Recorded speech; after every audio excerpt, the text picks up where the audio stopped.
Hello, YouTubers, and welcome to Level-Headed News. This is your host, Brenda.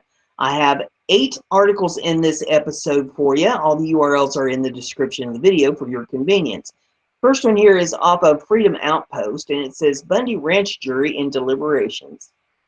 Those of you who may be too busy to keep up with everything that's going on with the Bundy situation, as of this afternoon, there was still no verdict, but here is the article that I have on it. It says that the jury is now in deliberations in the first round of trials concerning the Bundy Ranch standoff of 2014. Sadly, the real criminals of the Bureau of Land Management were not on trial. The fate of 6 men who have trumped up charges against them are in the hands of the federal jury in Las Vegas. The jury in the Bundy Ranch standoff case began deliberations, KTNV reports. After 2 months of testimony and a day and a half of closing arguments, verdicts aren't expected until next week. One by one, most of the defendant's supporters left the courtroom gallery on Thursday as acting Nevada U.S. Attorney Stephen Myrie finished his summation. Myrie says the standoff wasn't about free speech, protests, or the right to have firearms. He says it's about a threat the 6 men armed with assault-style rifles posed to federal agents who Myrie says thought they were going to die. Defense attorneys told the jury the government didn't prove conspiracy and other charges, including assault on a federal officer. Indeed, they didn't, because there was no conspiracy or assault except by federal agents of the BLM who knowingly and willfully were violating the U.S. Constitution to suppress free speech, indicate that men had no rights to keep and bear arms, and attempt to intimidate American citizens through the very means they claim against the defendants, namely using snipers and hundreds of armed agents against the people gathered in Bunkerville. John Lamb provided an update of what has been going on and informing the people that the jury had not yet reached a verdict as of Monday afternoon. And there is a video of John in this if you want to watch that. Many of who have attended the trial say that they could barely stomach the outright lies told by the government. There are arguments by the prosecution which are outright lies, wrote Roger Hound. Yes, it was impossible to sit through the lies, he added Lamb. Jeremy Wilson had a positive outlook, hoping for the best. I really hope that the defendants have the positive outcome as they did at the refuge, he commented, referencing the dropping of charges against reporter Pete Santilli and the full acquittal of the Bundy brothers and several others. The Las Vegas Review-Journal provided some of the back and forth between prosecutors and the defense that's worth reading. Acting U.S. Attorney Stephen Myrie has argued there is no evidence, none, that there was any misconduct on the part of the BLM agents. No evidence at all? What do you call this? This is a guy corrupt or what? And it's there's video. It says leaked video shows BLM aggression.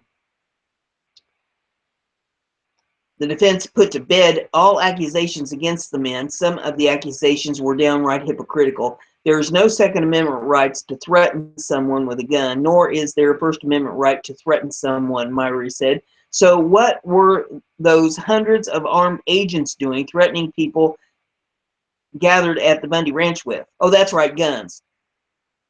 What was Daniel P. Love doing at Bunkerville? Oh, that's right, using his mouth to threaten those people with force. Defense says attorney Rich Tansey, who represents Stephen Stewart, said his client went to Bunkerville not to commit a crime, but to assault federal officers, but to exercise his First Amendment right to protest, and he did so with Second Amendment right. That's exactly what they did, and they had every right to do it. LVRJ also reported a man recently acquitted in the armed occupation of Oregon's Malheur National Wildlife Refuge was arrested Thursday in Las Vegas after he showed up at federal court to watch closing arguments in the first Bunkerville standoff trial. Kenneth Mendenbach was acquitted in the fall, along with two of the rancher Cliven Bundy's sons, of conspiracy charges resulting from the 41-day wildlife refuge takeover, but he's on probation after being convicted of illegal camping in a different case last year. In that case, Mendenbach erected a cabin on public land, posted no trespassing signs, and claimed legal ownership when authorities ordered him to take it down. The terms of Mendenbach's probation prohibited him from traveling outside the federal district where he was convicted without explicit permission from his probation officer.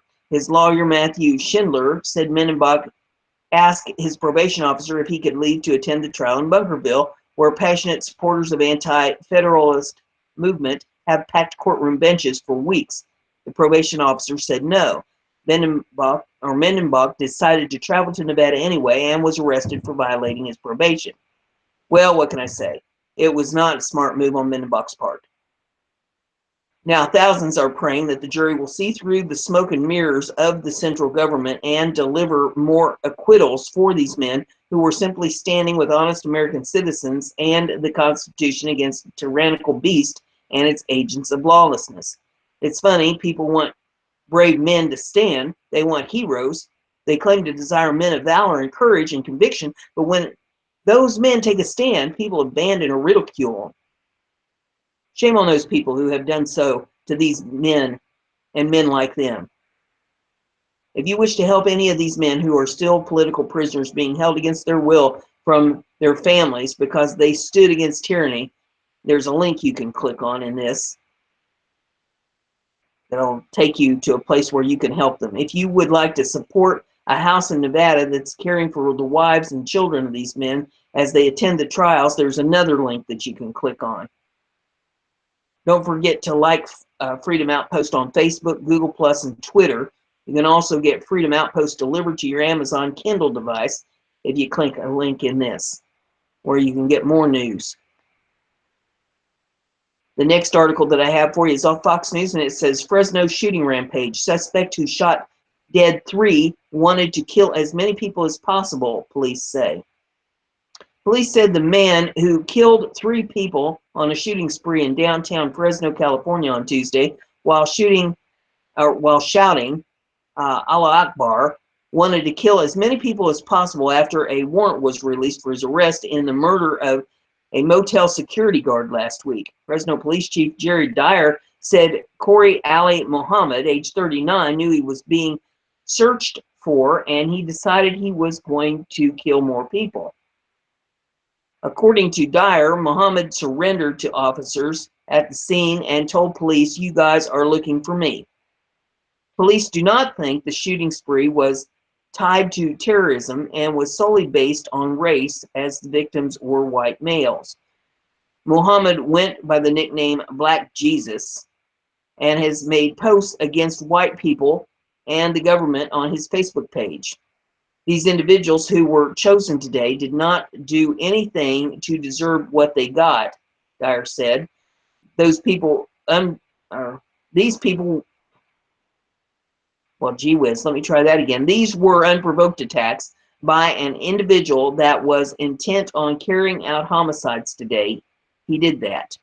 The shooting spree began around 10:45 a.m. local time when one person was shot in a PG&E utility truck, a second person was shot on Fulton Street, and a third person was shot in the parking lot of the Catholic Charities, Fox 26 News reported. Dyer said the victims were aged 34, 37, and 58. Police said Muhammad also pointed his gun at 2 women and a toddler in a car, but did not shoot. All 3 shooting locations were close to each other in downtown area. Around 16 shots were fired during the shooting spree, police said. What we know is that this was random act of violence, Dyer said. There is every reason to believe he acted alone.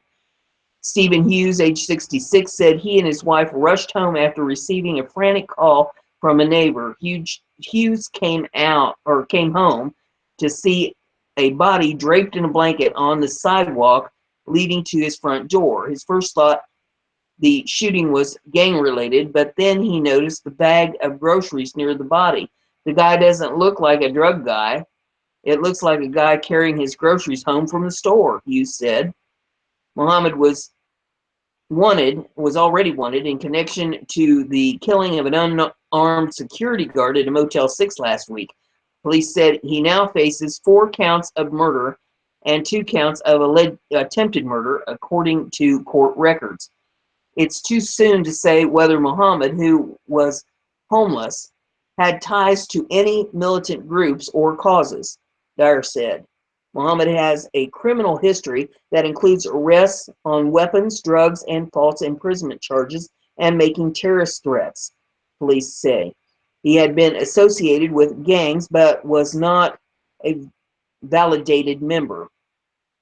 On what appeared to be Muhammad's Facebook page, he repeatedly posted um, hashtag let black people go and encouraged black warriors to mount up.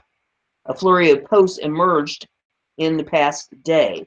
He wrote that his kill rate increases tremendously on the other side and also posted about white devils. On several occasions, he wrote updates that included the phrases Allah Akbar, meaning God is great in Arabic. Our thoughts are with all involved in the incident that occurred in Fresno today, PG&E said in a statement. Public and employee safety is always our top priority. We are still gathering information on what happened and will work to support first responders and law enforcement in their efforts. Dyer said Fresno police have called the FBI to assist in investigations. FBI officials told Fox News the agency is not treating the shooting as an incident of terror, but is sending agents to the scene at request of local police. Fresno Mayor Lee Brand said it was a sad day for all of us in a statement to Fox 26. My thoughts and prayers are with the families of the victims. None of us can imagine what they must be going through. I am grateful for the quick and decisive response of our police department in preventing further senseless violence, he said.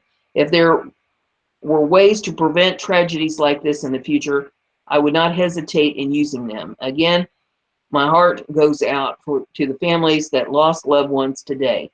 Muhammad made other statements to police, but Dyer did not disclose what they were. The imam of the Islamic Cultural Center at Fresno told the Associated Press that Muhammad was not a member of his center. Saeed Ali Ghazvini told the AP that he and other faith leaders are trying to identify gunmen. We're kind of shocked and surprised for what happened, Ghazvini told the AP. We are very sorry for this to happen. We offer condolences to the victims. We pray for the victims and their families. One of the shooting scenes happened outside a Catholic Charities building, but officials don't believe the suspect was tied to the nonprofit organization. Teresa Dominiz, Chancellor for the Roman Catholic Diocese of Fresno, told the Fresno Bee the diocese is providing support for those who witnessed the shooting. This diocese will be present to the needs of those serving as witnesses to this violent and traumatic event, she told the newspaper, such as counseling and pastoral care. And Bishop Ochia has asked for the prayers of all the faithful for the victims of the violent crime and their families, and the law enforcement will be successful in their investigation in identifying the perpetrator. Following the shooting, Fresno City spokesman Mark Standriff said the county offices were placed on lockdown and people were urged to shelter in place. The next article is off of News 9, and it says, suspect in fatal shooting of Logan County deputy in custody. Logan County, Oklahoma. Logan County Sheriff Dameron Devernews confirmed that Nathan Aaron LaForce, age 45, the suspect in the fatal shooting of Logan County Deputy Sheriff David Wade, age 40, has been taken into custody. Devernews said Wade was shot multiple times, including in the face and the body, and died after he was taken to OU Medical Center. Wade is survived by a wife and 3 children. Wade was serving an eviction notice to LaForce about 9:15 a.m. in Mulhall, about 1 mile west of Interstate 35 in Logan County, north of Guthrie, authorities said. LaForce then shot Wade, who was standing in the front yard of the home. Governor said Wade was able to return fire, but Dovenow did not say whether LaForce was hit. Officials said Wade was wearing a body cam at the time of the shooting. LaForce then stole the deputy's vehicle and drove to Smitty's convenience store in Coyle. There, LaForce hijacked another car from a female driver who is believed to be okay. Langston University, Mulhall School District said Coyle School District were all on lockdown while the search was underway. Langston University officials released the following statement regarding the lockdown. Deputy was shot in Logan County a short time ago, not on the Langston campus. According to the police, the suspect is possibly armed and dangerous. All faculty, staff, and students on the Langston campus should stay inside their current location. The Langston campus is on immediate lockdown, and all facilities on campus are being secured.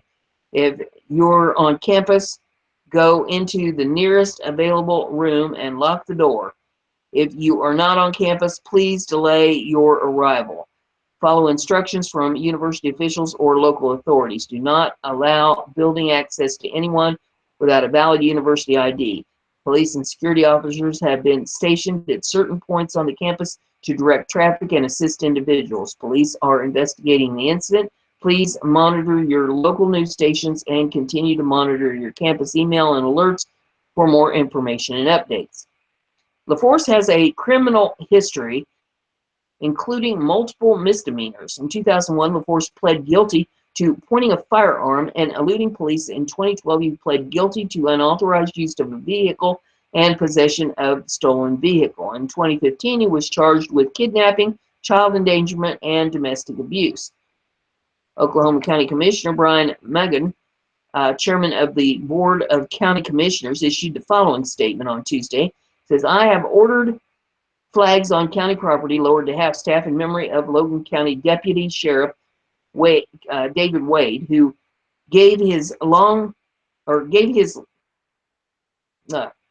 life today in the line of duty. On behalf of the entire Oklahoma County family, I extend our thoughts and prayers to our Logan County neighbors. This is the second time in the recent weeks that law enforcement officer from Central Oklahoma has been killed on duty. We are once again reminded of the sacrifices made each day by men and women who dedicate their lives to protecting us. The Oklahoma County Sheriff's Office released a photo of LaForce following his arrest.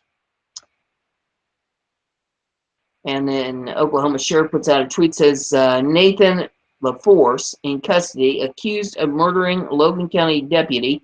Our thoughts and prayers are with the deputy's family and friends. The next article is off BizPac Review. And it says, teacher who wore anti-Trump jacket to class comes under fire. A West Virginia teacher is singing a different tune after feeling the heat for wearing a jacket with a decidedly anti-Trump message while at school. The profane message in the form of a patch reads "tuck" on the top line and "frump" on the bottom line, with the F and the "uck" highlighted in white lettering. A Patch Sherman Junior High School teacher, Cheryl Judy, was proud of, touting it on social media back in February. Judy was photographed wearing a jacket with a patch on it while at school, and some parents were less than thrilled about it, according to WOWK 13 News. Very inappropriate for a teacher to wear that to school or anywhere else for that matter. Howard Kirk told CBS affiliate she's a public employee, so her opinion of Trump while she's at work or at a public function, she's speaking for Boone County schools. It only got worse for Miss Judy after the story ran wild on social media. One puts out a tweet here, says, tell me why this teacher as well as the principal has a job. Please share this with Twitter. It says, but Judy is claiming it's much ado about nothing. Well, almost nothing. First, yes, I did wear that jacket to school, sans the patch on the back, the teacher said in a statement to 13 News. I took the patch with me so that I could pin it onto the jacket before I left school. Since I had a little time before school, I was out to pin the patch on the jacket, so I did. The statement continued, I tried it on to make sure that the patch was straight. I only had it on for less than 2 minutes. A like-minded student snapped a photo and shared it on social media without my permission, and while Judy confessed her liberal constitution, she insisted she did not flaunt the jacket. This has gotten so blown out of proportion that it's unreal. I never intended for this to happen, she explained.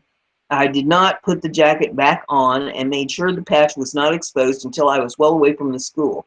People think that I flaunted the jacket at school. I did not. I'm a very liberal person, but I never forced my liberalism on others and never would. There is video from 13 News here in this that says, Boone parents outraged over teacher's jacket. Well, hey, she's the one that took the patch to the school. She's the one that put the patch on the jacket. She's the one that allowed students to see her with this patch on the jacket. And even if she'd been away from the school, there was every possibility that a student or their parents would have seen her with that on a jacket somewhere. And she does work for the school district. So sometimes you have to figure out what's more important to you, your stance on something or your job. You can keep your opinions to yourself and still do your job. The next article we have is off of Natural News. It says, did Google just surpass Monsanto as the world's most evil corporation? For a very long time, Monsanto has been known as the world's most evil corporation for promoting poison, monopolizing the seed supply, and suing farmers after contaminating their fields with GMOs. But now Google seems to have surpassed or supplanted Monsanto, taking these prize as the world's most evil corporation for its outrageous censorship, collusion with spy agencies, and blatant attempts to propagandize the world with dishonest, deceitful information about everything from politics to natural medicine. Google, which was once founded on the slogan of do no evil, has in many ways become the very thing it opposed. Beyond mere evil, Google seems to have recently become the most dangerous entity on the planet, threatening human freedom, human knowledge, and the very future of human society, as you'll read below. What do you think about Google now? Sound off in the comments section below, it says. Deliberate delisting and censorship of independent media giants. Mere weeks after delisting the entire Natural News website due to totally fabricated technical excuse, Google has now been caught red-handed instructing its contractors to rate the content as low or medium quality for independent media websites InfoWars, which exposes globalist agenda. InfoWars, which remained silent about Google's censorship of Natural News, has now learned that remaining silent has horrible idea because, well, they came for me. Now InfoWars is in the crosshairs of Google, which seems determined to manually alter its search results for deliberately deliberately silence all views Google doesn't like. The dishonest search engine even chooses clickbait websites like BuzzFeed and Salon to fact-check search engine results around sensitive topics such as Hillary Clinton, whom the delusional left still insists never had a fainting spell and didn't help sell U.S. uranium mining rights to Russia-owned mining companies. Lost in all this fact that the independent media is the only true free speech remaining in America, while the corporate-run establishment media is steeped in blatantly fake news and all-out abandonment of anything resembling real journalism. If you want to see real journalism, doing real journalism, look no further than Luke Rudkowski of wearechange.org. All by himself, the guy has more courage and gumption than journo sense than the entire staff of the New York Times. In fact, it is the independent media that has led the way on every groundbreaking story that was once called a conspiracy theory, including Susan Rice's surveillance of Trump's team officials, the NSA spying on all your phone calls, smart TVs spying on citizens, and even the scientific evidence of vaccines cause autism in African American infants. While the corporation-run media tries to cover up all these truths, the independent media is breaking the stories wide open on a daily basis, effectively taking over the job from old school media and proving that citizen journalism is the future truth on the internet.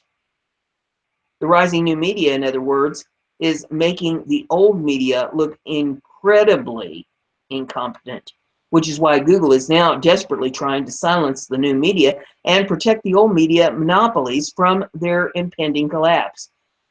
As indie media giant All News Pipeline reported today, in conjunction with those types of attacks, we have also the mainstream establishment media attack independent media, from labeling them fake news to call them Russian propaganda, as well as actively sitting on stories that reflected badly on the previous administration, such as Susan Rice unmasking bombshell, which was revealed by independent media personality Mike Cernovich, who also reported that MSM outlets had the news, specifying Bloomberg and the NYT, but were refusing to report the truth to their audience.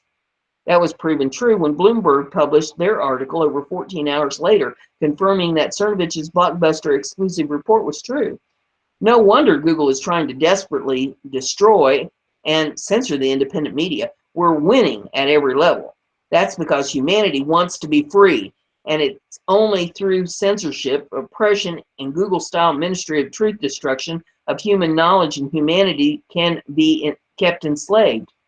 Over 70,000 people signed our White House petition to stop Google censorship, and that was during the time that Google's 100% censored every natural news web page, by the way, in a malicious effort to silence us.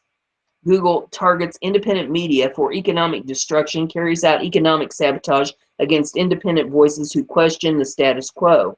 In a financial assault aimed at the independent media, Google is deceptively downrating independent media web pages in a sneaky, covert effort to destroy web traffic to those sites. It's also aggressively demonetizing independent media YouTube channels, ripping away as much as 90% of the revenue earned by indie media content producers.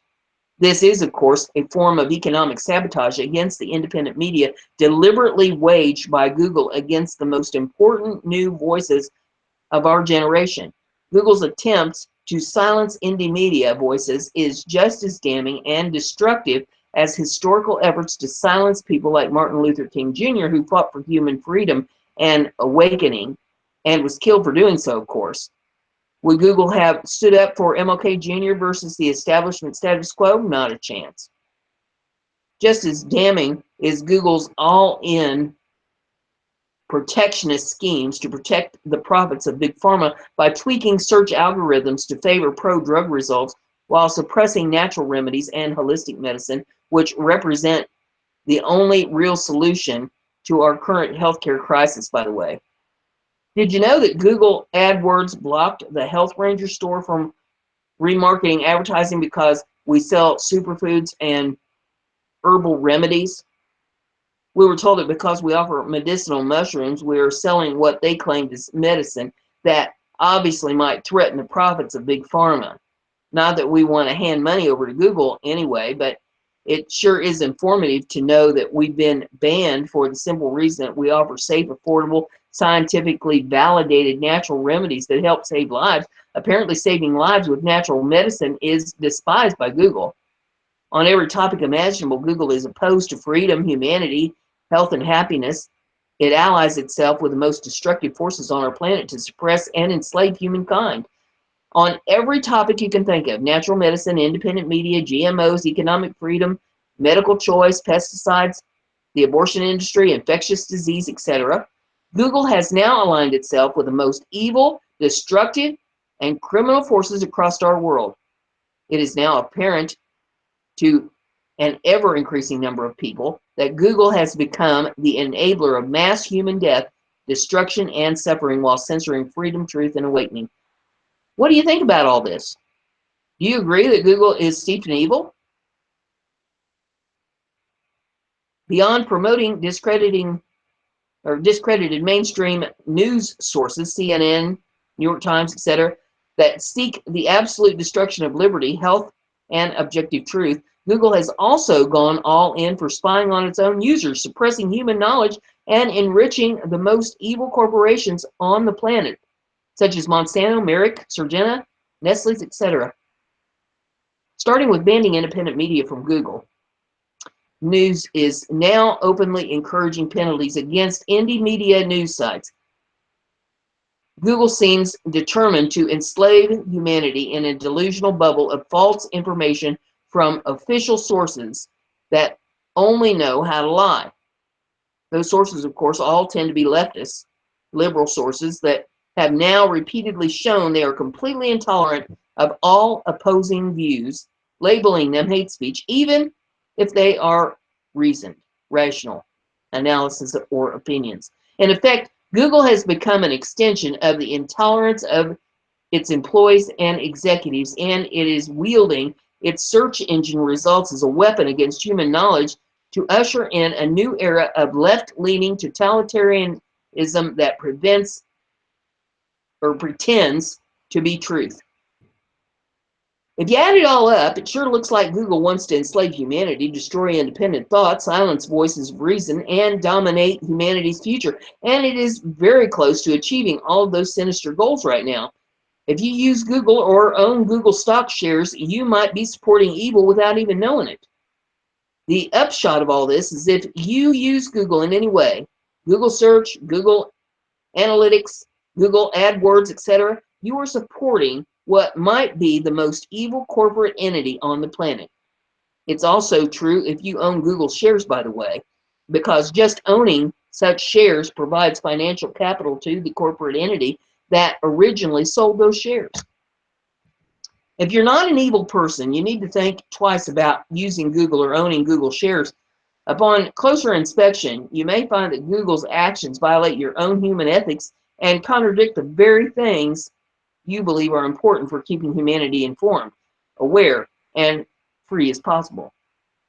You already know that human freedom is not possible unless humans are free to think for themselves, right? And they aren't free to think if they're not free to access dissenting views that question the status quo. It is precisely those dissenting views that Google is now aggressively silencing. As a result, each of us who cares about the future of freedom and real progress for human race must make a concerted effort to boycott all Google services and products to the greatest extent possible. Sadly, Google has attained a monopoly position of dominance over search, although smaller independent search services do exist, such as goodgopher.com, which I created to index the independent media. DuckDuckGo.com is another Google search alternative that currently seems to provide excellent results, and it doesn't spy on you like Google does. To see indie media news and headlines throughout the day from censored websites, visit and bookmark censor.news. And then it goes on about the possibility of organizing mass protest of Google and its employees. So if you want to read that, there's also video in this. Google censors cancer solutions if you want to see that. And then there's more video. It says the latest nightmare-inducing Boston Dynamics robots if you want to see that. So that's all still here in this article if you want to pull it up and view that for yourself. The next one here is off of NewYorkTimes.com, and it says how YouTube's shifting algorithms hurt independent media. And there is some video in that if you want to pull it up and watch it. It says at the age of 21, David Pacman, I can't make this stuff up, started a little Massachusetts community radio talk program. While the young broadcaster got his show syndicated on a few public radio stations. It was YouTube channel that he began in 2009, the David Pakman Show, that opened up his progressive political commentary to a whole new digital audience. The show has since amassed 353,000 subscribers, and roughly half of its revenue now comes from ads that play before his videos. He earns enough to produce the show full-time and pay a lean staff, or at least he used to. Last month, YouTube announced abrupt, vague changes to its automated processes for placing ads across the platform. Ads on Mr. Pakman's YouTube channel evaporated, dropping to as little as 6 cents a day and forcing him to set up a crowdfunding page to help cover $20,000 a month in operating costs. This is an essential threat to the show, Mr. Pakman said. We need that money. Since its 2005 debut with the slogan "Broadcast Yourself," YouTube has positioned itself as a place where any people with camera phones can make a career of their creativity and thrive free of the grip of corporate media gatekeepers.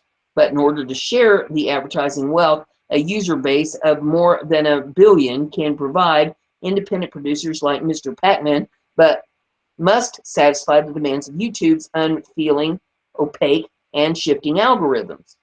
The architecture of the internet has tremendous influence over what is made and what is seen. Algorithm influence what content speed further on Facebook and turns up on top of Google searches.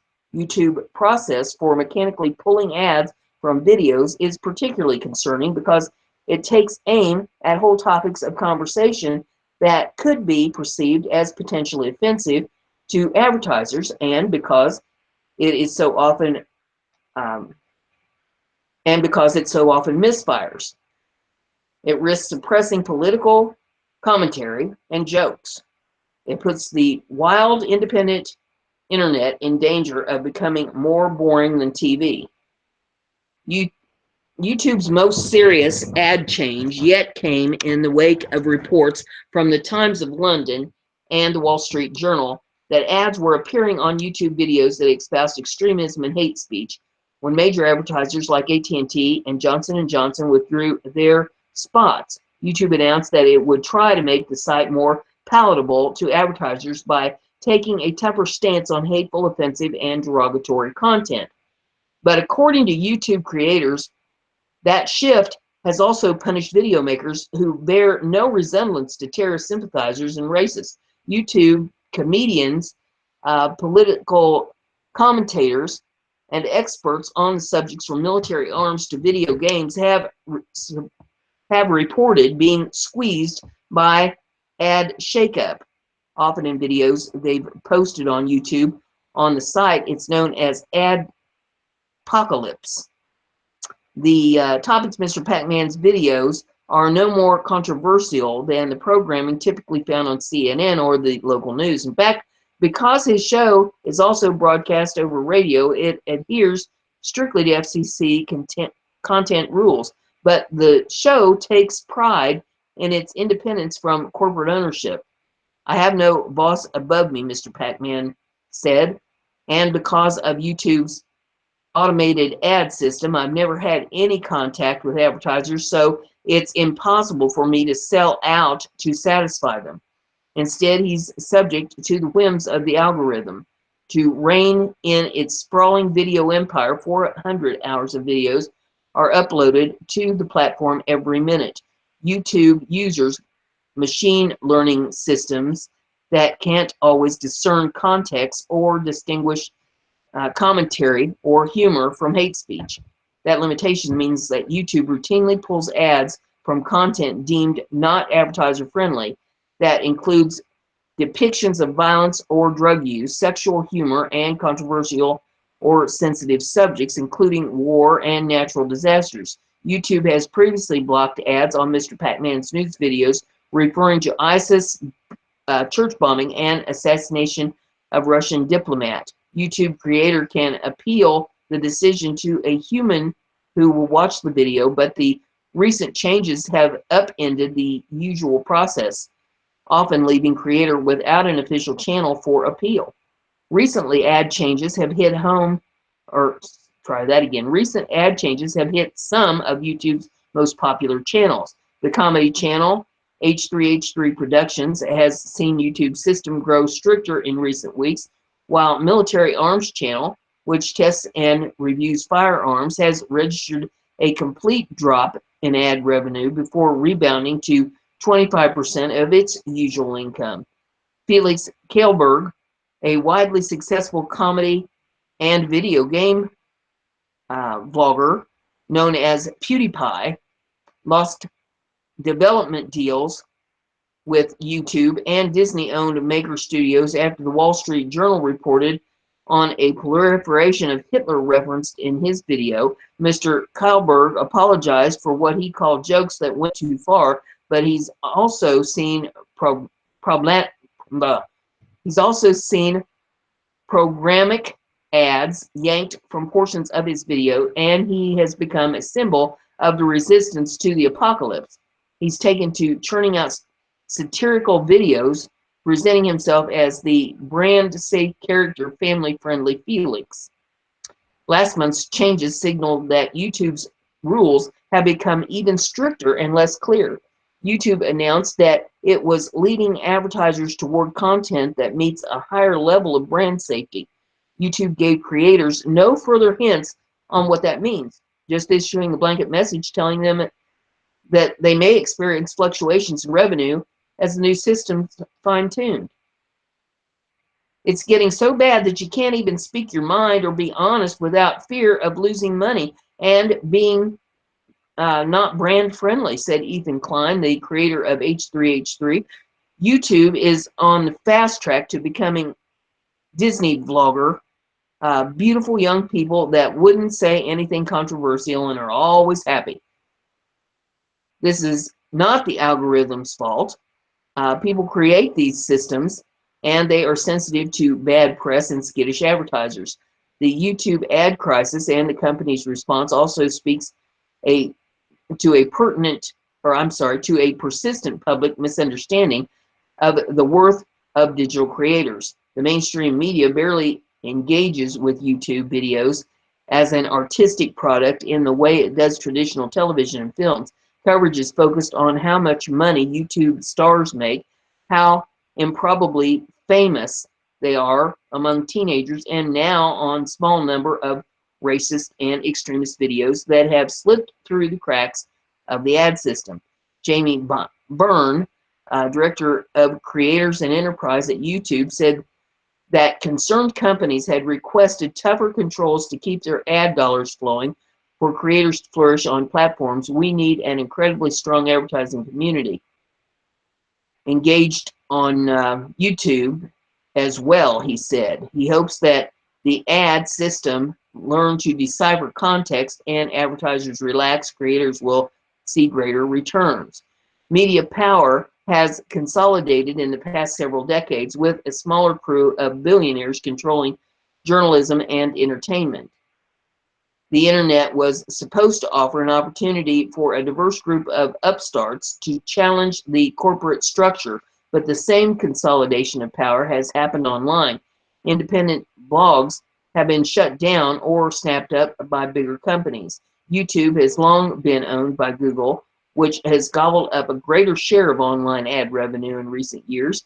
Google and Facebook are now so dominant that they form a practical duopoly over digital advertising.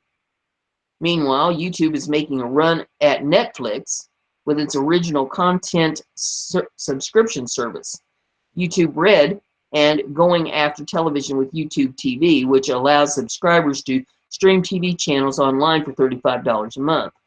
All of that means that new media creators hoping to make a living online need to play by YouTube rules and steer clear of anything potentially objectionable, not to real people who might actually be offended, but to robots. If YouTube wants to fulfill its promise of an online environment where independent creators can make internet or interesting work, it will find a way to scrub ads from truly vile content without penalizing the merely controversial. And the next article I have is off BizPack Review. It says hundreds of Amazon employees infuriated about Breitbart's ads. Hundreds of Amazon employees are reportedly infuriated with leadership because the company advertises on conservative media outlet Breitbart. An email titled "Amazon Must Stop Advertising on Breitbart News" was sent to CEO Jeff Bezos and Senior Vice President Jeff Blackburn, according to BuzzFeed News. The communication included a petition with 564 signatures. What is it going to take for us to stop advertising on Breitbart News? An employee asked Blackburn during an all-hands meeting, saying the site regularly publishes hateful and bigoted content. The email, which was obtained by BuzzFeed, said Blackburn responded rather obliquely, referencing the notion that third party is making decisions on where the company's advertising are hosted. Also, within the electronic communication is 4 choice quotes from employees along with an attachment of comments from 52 additional Amazonians. I am a woman, immigrant, person of color. My employer needs to stand up to this site, which is nothing but full of hate, said one employee. Others included, when people find out I work at Amazon, the first question they ask is, how can you justify working for Amazon when they advertise on a hate site? As a transgender woman, I find it deeply troubling that my employer has not yet pulled advertising from this site. There is no hiring bias against women in tech. They just suck at interviews. The fact that the company's dollars pay for headlines like this make it very difficult for those of us putting in efforts to recruit and retain more women in technical roles. A group of anonymous marketers known as Sleeping Giants convinced 1,600 advertisers in recent weeks and months to avoid advertising on Breitbart, according to the Daily Beast. One company in particular, though, is reportedly holding out. It's Amazon. They don't budge. They're not budging. There hasn't been one response from anyone, the Sleeping Giants creator told the Daily Beast. Even if you call Amazon, they'll disconnect, said a Sleeping Giant spokesperson. Once they hear Breitbart, they say, sorry, we can't say anything, then they hang up. Employees at Amazon mostly agree with such a sentiment, saying up until now, management usually ignored complaints, even if there were dozens of them. They are now taking it very seriously, an Amazon employee told BuzzFeed News. It's not a finalized decision, but it's at least moving in the right direction. The next article is off the Daily Mail, and it says, the Caribbean treasure map made from space. Hunt for shipwrecks that astronaut found and charted while he was on a secret Pentagon spy mission to find Russian submarines. Daryl Miklos, to following charts created in May of 1963 by his longtime friend and astronaut Gordon Cooper. Cooper circumnavigated the Earth 22 times over 34 hours while piloting the Mercury Atlas 9 Faith 7 spacecraft. The astronaut, who died in 2004, was searching for potential nuclear threats when he saw the shipwrecks. Cooper wrote down the coordinates for each location and then charted them on a sea map back on Earth. Before he died, the astronaut shared his notes with Miklos, and the explorer is now trying to finish the search. A NASA astronaut made maps from space showing the locations of shipwrecks in the Caribbean, then kept them secret for decades because they were made during an equipment, they were made using equipment apparently designated to look for Russian submarines, a new documentary claims. Gordon Cooper successfully piloted the Mercury Atlas 9 Faith 7 spacecraft around the Earth 22 times in 1963. But as well as researching the limits of human endurance in space, a Discovery Channel documentary sensationally claims Cooper also had a secret spy mission in orbit.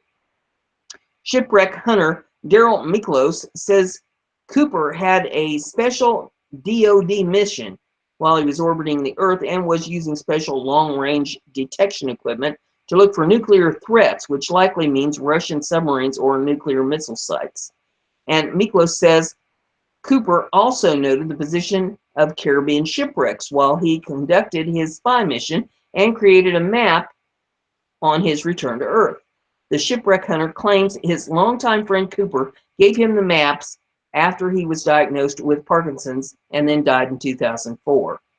And there's pictures here of some of these maps if you want to see them. It says Miklos is now creating a Discovery Channel series, Cooper's Treasure, which sees seasoned explorer Daryl Miklos try to follow charts created by his longtime friend and pioneer.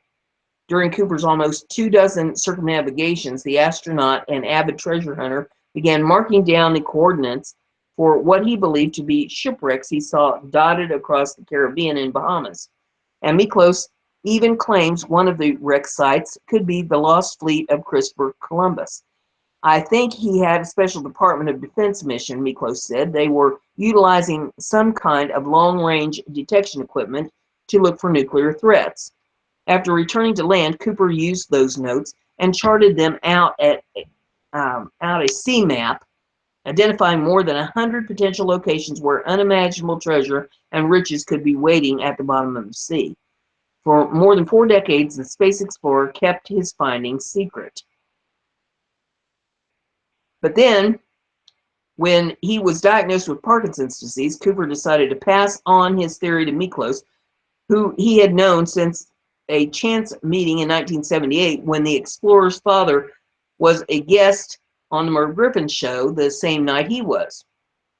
From the mid-90s, till his passing, we always talked about the treasure, but it was not until 2002 that he revealed to me he had all these files for decades, Miklos told Fox News. I'm privileged to be the only man with these files. His acute vision and possible cameras, he's started identifying things that looked like shipwreck material. Once he had written all the coordinates down, he went back to Earth and put together his incredible treasure map from space on a sea chart. The explorer told ABC he believes Cooper may have charted the location of some of the lost fleet of Christopher Columbus, which would be almost priceless in its value. Miklos then explained how they decided which location to visit first as part of the Discovery Channel show. We cherry-picked 5 anomaly readings, did a search, and identifying mission. And we are 5 for 5 for positively identified shipwreck material, he said. So the first 5, he was exactly right on the money. He had right from the beginning. But more than any potential monetary value, Miklos said he is driven by the desire to complete a friend's legacy. I'm paying homage to a very dear friend whom I consider to be my surrogate father, and I want to tell the story he told Nerdist. My mission is to make it authentic, make it real, so that people realize what a wonderful, incredible person he was. Cooper's Treasure airs on the Discovery Channel on Tuesday at 10 p.m., it says. Doesn't say which Tuesday. I'm assuming it was yesterday. So maybe they will air that again. That's an interesting subject right there. That's all I have for you today. Hope you enjoyed it. And I hope you have a great day. If you like what I'm doing here, give it a thumbs up. Share it on your social media so everybody gets to hear the news. And don't forget to subscribe if you haven't done that yet. And that way you'll stay informed.